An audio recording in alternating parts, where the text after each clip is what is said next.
Graça e paz a todos vocês. Tudo certo? Espero que sim. Comigo está tudo bem, graças a Deus. Eu oro para o Senhor para que com vocês também, esteja tudo bem, graças a Deus. Primeiro vídeo do ano de 2024. Hoje é dia 7 de janeiro de 2024, domingão. Agora são 14 horas e 35 minutos, o horário que eu estou gravando esse vídeo. Então, queria, antes de mais nada, desejar para vocês um excelente 2024, um ano cheio de realizações, um ano cheio da presença do Senhor. Eu ouço muitas pessoas dizerem, né, que tenhamos saúde, o resto a gente corre atrás. Oh, meu irmão, minha irmã, eu falava assim também, eu citava dessa maneira também, eu dizia essa frase também: o importante é ter saúde, o resto a gente corre atrás. Lê do engano, o importante é ter Deus, e todas as coisas nos é acrescentada, inclusive a saúde. A palavra do Senhor diz, né, buscai o reino de Deus e a sua justiça, e todas as outras coisas que nós precisamos serão acrescentadas, inclusive saúde, prosperidade financeira, enfim, prosperidade na vida profissional. Enfim, se nós tivermos Deus como centro das nossas vidas, todas as coisas que são necessárias para o nosso bem-estar, Ele acrescenta no tempo certo. Então, eu oro para que você, nesse 2024, possa realmente querer buscar todas as formas. Aqui deu um probleminha aqui na tela aqui, mas já voltou. Que você possa buscar Deus com toda a tua alma e com todo o teu espírito. Amém? Então, vamos lá para mais uma mensagem de Deus para o nosso coração, e espero que você esteja com o seu coração completamente aberto para receber aquilo que Deus tem para falar com você. Amém? Vamos lá, puxar aqui e abrir o nosso PowerPoint, porque o tema da mensagem de hoje é esse. O primeiro tema do ano 2024 é esse: vivendo o Evangelho. E aí eu coloquei propositadamente, essa mão, né, sendo arrebentada, as algemas, as correntes que a aprisionam, porque é isso que acontece com aquele que vive verdadeiramente o Evangelho do Senhor Jesus. Ele é liberto das correntes que o aprisionam nesse mundo. Ele realmente vive uma vida livre, porque Jesus, ele se entregou na cruz, ele morreu para que eu e você, para que nós fôssemos livres das correntes que nos aprisionam ao pecado, livres das correntes que nos aprisionam a este mundo, livres das correntes que nos aprisionam a Satanás. É isso mesmo. Então, aquele que vive verdadeiramente o Evangelho ao pé da letra, ele realmente é livre de todas essas coisas. Amém? E para a gente nortear, né, ou dar início a essa mensagem, eu trouxe 2 textos. O primeiro está lá no Evangelho de João, o capítulo é 1, os versículos de 1 a 5. Diz assim a palavra do Senhor: no princípio era o Verbo, e o Verbo estava com Deus, e o Verbo era Deus. Ele estava no princípio com Deus. Todas as coisas foram feitas por ele, e sem ele, nada do que foi feito se fez. A vida estava nele, e a vida era a luz dos homens. A luz resplandece nas trevas, e as trevas não prevaleceram contra ela. O segundo texto está lá no mesmo Evangelho de João, capítulo 1, versículos de 10 a 14. Diz assim: o Verbo estava no mundo. O mundo foi feito por meio dele, mas o mundo não o conheceu. O mundo não o conheceu. Veio para o que era seu, e os seus não o receberam. Mas a todos quantos o receberam, deu-lhes o poder de serem feitos filhos de Deus, a saber, aos que creem no seu nome, os quais não nasceram do sangue, nem da vontade da carne, nem da vontade do homem, mas de Deus. E o Verbo se fez carne e habitou entre nós, cheio de graça e de verdade, e vimos a sua glória, glória como do unigênito do Pai. Aleluia. Então, para a gente começar a meditar na palavra, nessa mensagem, vamos lá. Então, o que eu trouxe aqui, né? O que o Espírito Santo ministrou ao meu coração? O Evangelho, ele se inicia com o próprio Deus renunciando sua glória nos céus para viver como homem. Então, quando fala lá que no princípio era o Verbo estava com Deus e o Verbo era Deus, ali a gente está falando realmente da palavra, né? A palavra, o Verbo é a palavra, o que contém na Bíblia é a palavra, o que contém na Bíblia é Jesus, o Verbo era Jesus, e Jesus estava com Deus, e ele era Deus. Tudo foi feito por ele e através dele, né? Isso se dá com a vinda do Filho de Deus ao mundo. Jesus nasce como homem, vindo de mulher, sendo essa Maria, sua mãe. Ele sentiu e passou por tudo o que um ser humano vive, sente e passa. Então, assim, Jesus, ele era Deus, estava no céu. E ele abriu mão, renunciou a glória dele nos céus, ele renunciou tudo aquilo que ele tinha anjos louvando o nome dele 24 horas por dia nos céus. Ele tinha toda a glória perante ele nos céus. E ele renunciou tudo isso e ele veio como ser humano. Ele veio como homem, né? Ele veio para mostrar para a gente o que realmente ele queria passar através da sua vivência como homem. Jesus era 100% homem, mas também era 100% Deus. Mas ele viveu como homem, ele sentiu tudo aquilo que a gente sente. Ele passou por tudo aquilo que o ser humano passa, ele sente, entendeu? Para quê? Para que ele soubesse na carne dele todas as aflições, todos os problemas, todos os percalços, todas as dores que nós passamos. Então, para que Jesus passou por isso? Para que ele pudesse saber o que é a dor, o que realmente são as aflições da vida, para que ele pudesse nos ajudar nas nossas dores e aflições. Olha que maravilhoso, né? Jesus passou por tudo isso para que ele pudesse nos ajudar. Então, para que nós, nos nossos problemas, nos voltemos a ele, para que ele possa nos curar, ou para que ele possa sarar as nossas feridas, tirar as nossas dores, porque ele passou por tudo isso, porém ele não pecou, né? Então, para que nós pudéssemos realmente, nos nossos momentos de tribulação, de aflição, de dor, nos achegarmos até ele, para que ele possa, com a tua misericórdia, com a tua graça, nos dar o refrigério necessário. Amém? Jesus renunciou à sua glória, por isso o principal significado do evangelho é renunciar. Então aqui a chave, né? A palavra-chave que nós vamos entender nessa mensagem: renúncia. Ele renunciou à sua glória, porque o início dos evangelhos, se dá com a vinda de Jesus. E para que Jesus ele viesse, para que se iniciasse toda a boa nova do evangelho, ele precisou renunciar à tua glória, ele precisou renunciar à tua divindade nos céus. Então, o início de tudo, o início para que você possa viver realmente um evangelho verdadeiro é renúncia. Você precisa abrir mão de si mesmo. Você precisa abrir mão de você.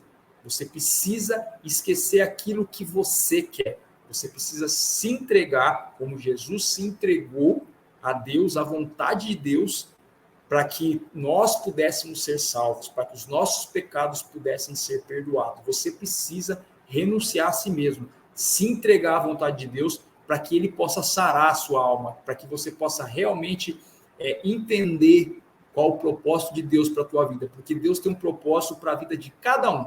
Ninguém está aqui nessa terra a passeio. No final do ano, em dezembro, eu estava em Marília com os meus pais, na casa da minha irmã, e nós íamos vindo embora para Lins, e parou num posto de gasolina, e entre o bate-papo dos meus pais com o frentista lançou essa frase, essa pérola. A gente tem que viver e curtir, porque nós estamos nessa vida a passeio. Meu irmão, olha o que o diabo, olha o que o inimigo coloca na mente das pessoas, que nós estamos aqui a passeio. Você tem certeza mesmo? Você crê mesmo que um Deus todo-poderoso, que um Deus que vive de propósito, ele colocou você aqui na vida para você passear só? Fala sério, né? Fala sério. Deus tem um propósito através da sua vida. Deus tem um propósito na tua vida e através da tua vida. Amém? Se não renunciarmos a nós mesmos e não abrirmos mão de nossas próprias vontades, deixando com que o Espírito Santo de Deus venha habitar dentro do nosso coração e deixando que ele tome as decisões por nós, não estaremos de jeito nenhum, tá aqui, de jeito nenhum com letras garrafais, né, letras maiúsculas, não estaremos de jeito nenhum vivendo o evangelho. Então deixa eu falar uma coisa para você. Às vezes eu posso até chegar a ser um pouco duro, mas se você está achando que você vivendo a sua vidinha aí de cristão, de crente, do jeito que você quer, ao seu bel prazer, indo à igreja e não se deixando ser transformado pela palavra do Senhor, vivendo do jeito que você quer, continuando fazendo as coisas que você fazia antes de aceitar Jesus, desculpa, mas você está perdendo o seu tempo. Me perdoa, mas você está perdendo o seu tempo. A não ser que você tenha no teu coração, que você está indo à igreja, que você está buscando o Senhor porque você quer uma real mudança na tua vida. Se você quer uma real mudança na tua vida, isso é algo realmente que está no teu coração, aí sim, aí beleza, Deus vai te entregar aquilo que você precisa para você viver o evangelho. Agora, se você vai à igreja, se você busca o Senhor do seu jeito, achando que você pode viver o evangelho do jeito que você quiser, renunciando isso aqui, mas isso aqui não abrindo mão, renunciando, vamos dizer, sei lá, a bebida e o vício no cigarro, mas não abrindo mão da pornografia e da masturbação, ou da linguagem, das palavras chulas, da linguagem de baixo calão, está adiantando nada. Você tem que ter uma real mudança. A mudança tua, a entrega tua tem que ser 100%. Porque senão você está perdendo o seu tempo, saindo da tua casa, todo meio de semana, não sei como que quando são as reuniões de culto, ou onde você frequenta na sua igreja, mas se você está indo por ir, eu vou ouvir mais uma vez o pastor pregar, ou o líder espiritual pregar, e acabou, e você sai dali da porta para fora, o mesmo que entrou, desculpa, você está perdendo o seu tempo. Você precisa renunciar às suas vontades, 100% dela. A palavra do Senhor, no livro de Gálatas, no capítulo 2, versículos 19 e 20, nos ensina que, porque eu, mediante a própria lei, morri para a lei, a fim de viver para Deus. Estou crucificado com Cristo. Aí vem o foco na mensagem em vermelho. Logo, já não sou eu quem vive, mas Cristo vive em mim. E esse viver que agora tenho na carne, vivo pela fé no Filho de Deus, que me amou e se entregou por mim. Então, voltando aqui, se você realmente tem uma vida voltada verdadeiramente no Evangelho, já não é mais você que vive.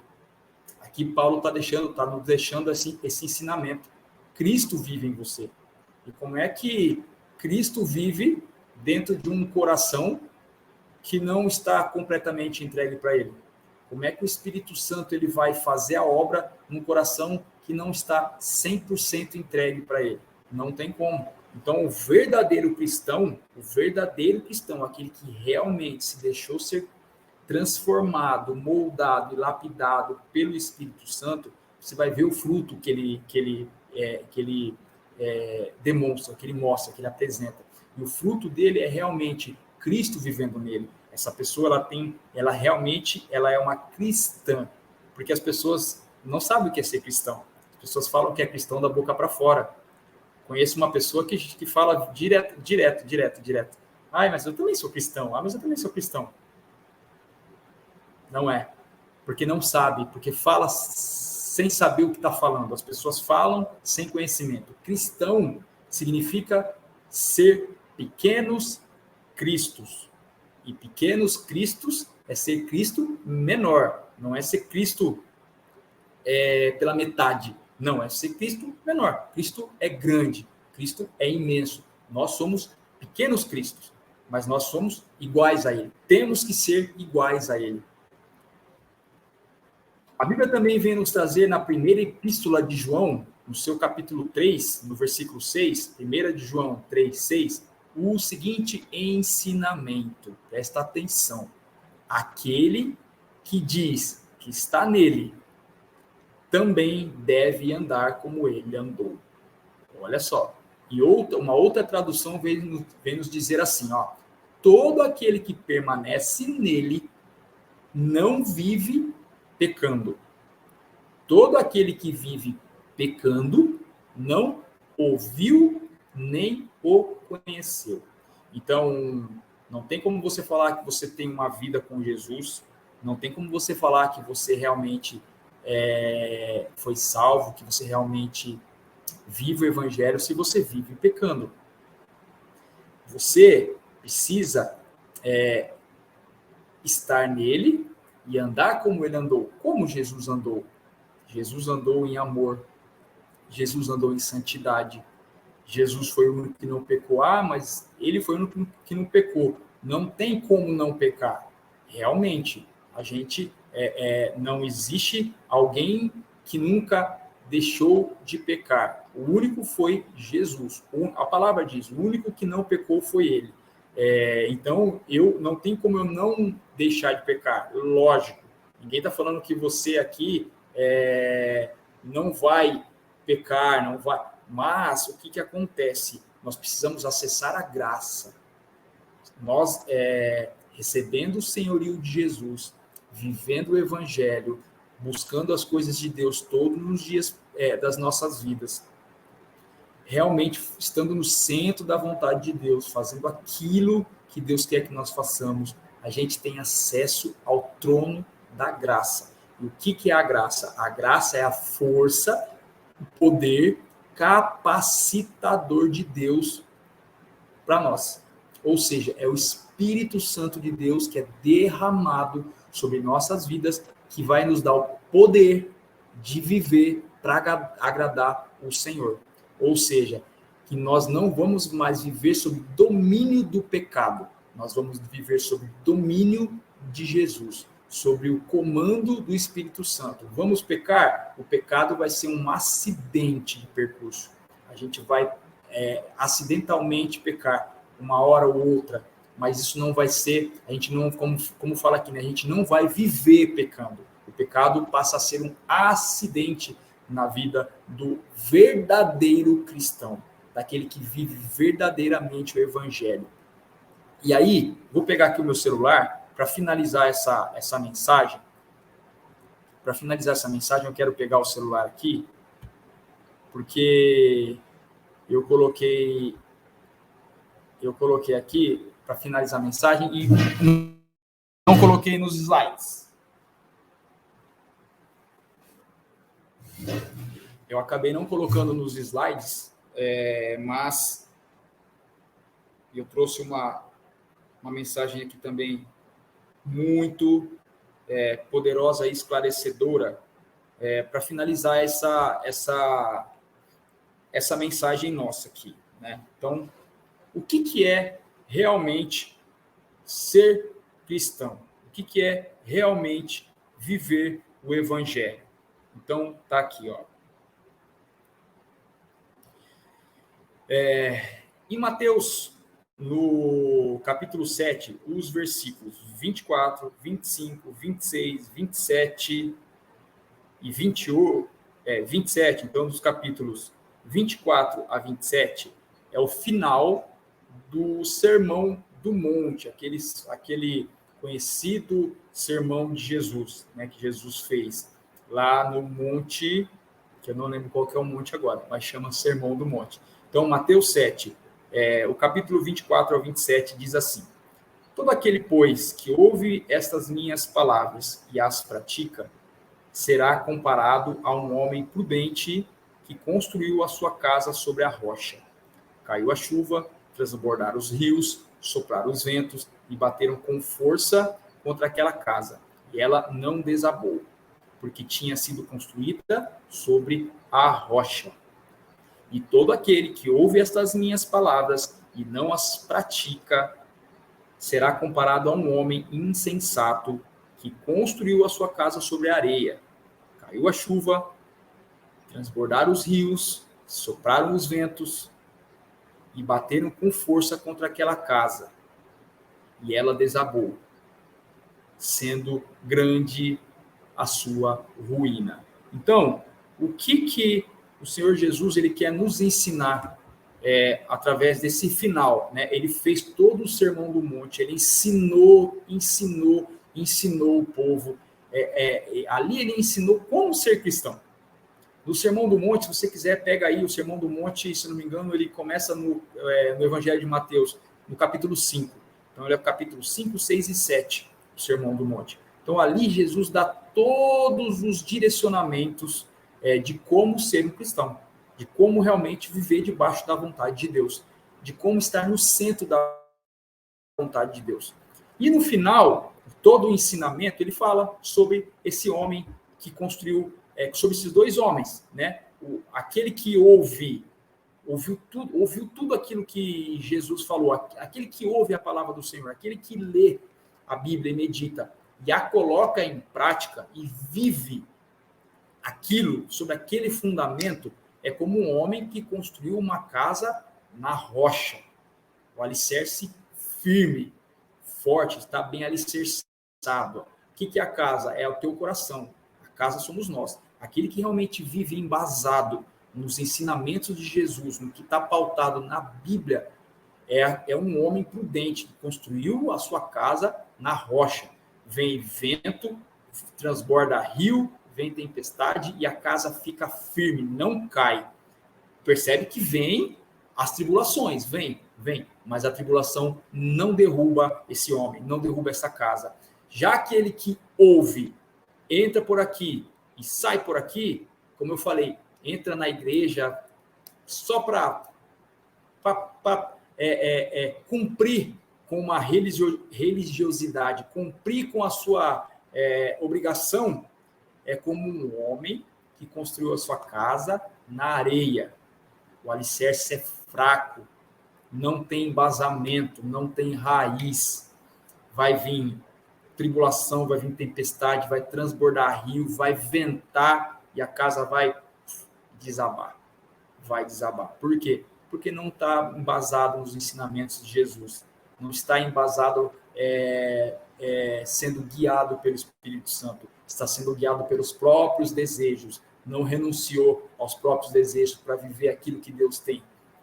Continua vivendo do mesmo jeito. Continua fazendo as coisas que o mundo te induz a fazer. E esse aí realmente cai. Então, que eu e você, que nós sejamos como esse homem que no final do Sermão do Monte, né, construiu a casa sobre a rocha, embasado na palavra, que nós possamos renunciar ao nosso eu todos os dias. E não é apenas quando ali aceitou o ato de aceitar Jesus, o ato do batismo, não.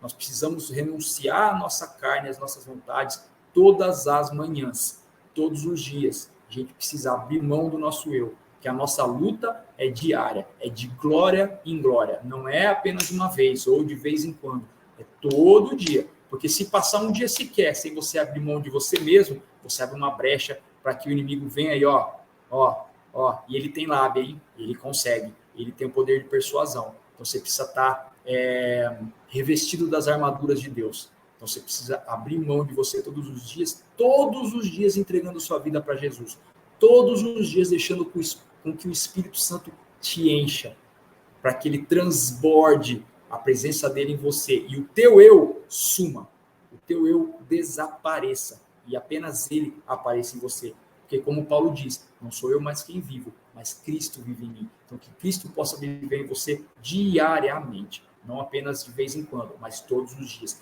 para que você possa resistir o dia mal e ser como o homem que construiu a casa na rocha, que nada te derrube. Amém? Espero que essa mensagem seja um divisor de águas na sua vida, que você possa receber com o coração aberto aquilo que Deus tem para você. Amém? Beijo no coração. Deus abençoe sua vida. Mais uma vez, feliz ano novo. Até o próximo vídeo. Tchau, tchau.